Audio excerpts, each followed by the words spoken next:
How to unlink Instagram account. Hey everyone, welcome back. In this video I will show you how can you unlink Instagram account. So let's get started. First, as you have to open Instagram app with your account. After you open Instagram, you will get this kind of interface. From here, you'll have to tap on profile icon just at the bottom right. From the profile section, tap on three lines at the top right.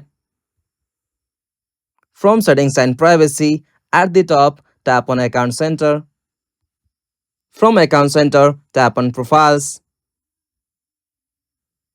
And from the profile section, you will see all of the link account like other Instagram profile or Facebook account. Simply tap on that.